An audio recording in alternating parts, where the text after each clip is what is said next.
ये अर्बन नक्सल की भाषा बोलने वाले, इंडियन स्टेट के खिलाफ लड़ाई की घोषणा करने वाले न संविधान को समझ सकते हैं, न देश की एकता को समझ सकते हैं। फायर है, मैं सामने कोई भी हो, मैं झुकेगा नहीं। हम संविधान की भावना को लेकर के चलते हैं, हम जहर की राजनीति नहीं करते हैं। कमल कमल कमल कमल कमल कमल कमल राज, कमल कमल कमल कमल कमल कमल कमल राज। मेरे जो लोग संविधान को जेब में लेकर के जीते हैं, उनको पता नहीं है कि आपने मुस्लिम महिलाओं को कैसी मुसीबतों में जीने के लिए मजबूर कर दिया था।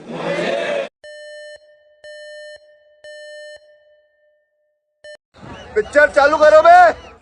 और इसलिए कॉलेजें बड़ी हैं, सीटें भी बड़ी हैं।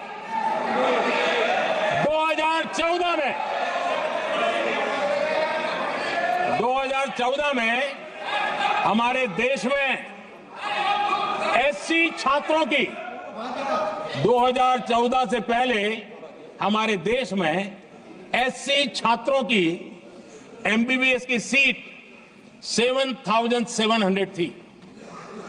हमारे आने से पहले दलित समाज के हमारे 7,700 युवा डॉक्टर बनने की संभावना थी। 10 साल हमने काम किया, आज संख्या बढ़कर एससी समाज के 17,000 एमबीबीएस डॉक्टर की व्यवस्था की है। कहां 7,700 और कहां 17,000? पुष्पा नाम सुन के फ्लावर समझे क्या? फ्लावर नहीं, फायर है, मैं आदरणीय अध्यक्ष जी, ये देश का दुर्भाग्य है कि आजकल कुछ लोग अर्बन नक्सल की भाषा खुलेआम बोल रहे हैं। और अर्बन नक्सल जिन बातों को बोलते हैं, इंडियन स्टेट के सामने मोर्चा लेना, ये अर्बन नक्सल की भाषा बोलने वाले, इंडियन स्टेट के खिलाफ लड़ाई की घोषणा करने वाले न संविधान को समझ सकते हैं, न देश की एकता को समझ सकते हैं। फायर है, मैं सामने कोई भी हो, मैं झुकेगा नहीं।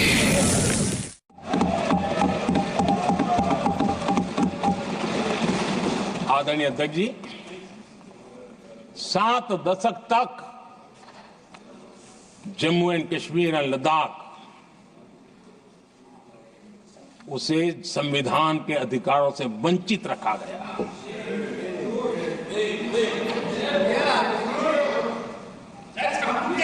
यह संविधान के साथ भी अन्याय था और जम्मू कश्मीर और लद्दाख के लोगों के साथ भी अन्याय था।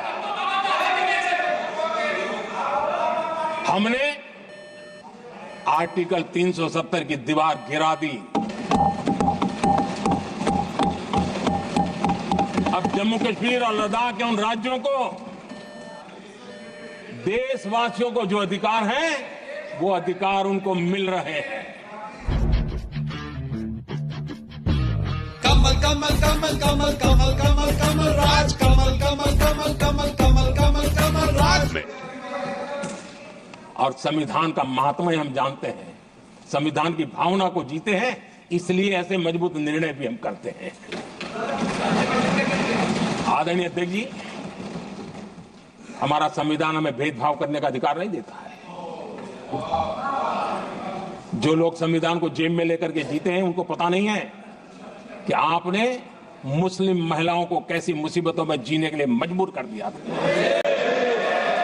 हमने ट्रिपल तलाक का खात्मा कर करके संविधान की भावना के अनुरूप मुस्लिम बेटियों को हक देने का काम किया है, समानता का अधिकार दिया है। Not bad, not bad. Now आप जानते हैं 2014 में जब हम आए तब मान्य विपक्ष नहीं था, रिकॉग्नाइज्ड अपोजिशन पार्टी नहीं थी, उतने अंक भी लेकर के कोई नहीं आए थे। भारत के अनेक कानून ऐसे थे कि हमें पूरी स्वतंत्रता थी उस कानून के हिसाब से काम करने की। अनेक कमेटियां ऐसी थी जिसमें लिखा था लीडर ऑफ द अपोजिशन उसमें आएंगे, लेकिन अपोजिशन था ही नहीं, रिकॉग्नाइज अपोजिशन नहीं था। ये हमारा संविधान जीने का स्वभाव था, ये हमारा संविधान का स्पिरिट था, ये हमारी लोकतंत्र की मर्यादाओं का पालन करने का इरादा था। हमने तय किया कि भले मान्य विपक्ष नहीं होगा, रिकॉग्नाइज अपोजिशन नहीं होगा, लेकिन जो सबसे बड़े दल का सब नेता है उसको मीटिंगों में बुलाएंगे। ठीक है, हम संविधान की भावना को लेकर के चलते हैं, हम जहर की राजनीति नहीं करते हैं। और अभी तो रुको, क्लाइमैक्स अभी बाकी।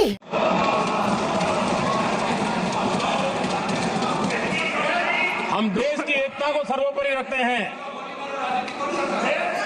और इसलिए सरदार वल्लभ भाई पटेल का दुनिया का सबसे ऊंचा स्टैच्यू बनाते हैं और स्टैच्यू ऑफ यूनिटी देश को जोड़ने का जिस महापुरुष ने काम किया उसका हम स्मरण करते हैं। और वो भाजपा के नहीं थे, वो जनसंघ के नहीं थे।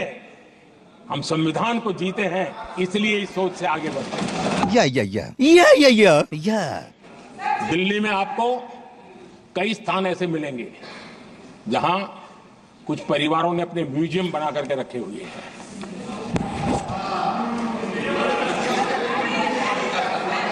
जनता जनार्दन के पैसों से काम हो रहा है।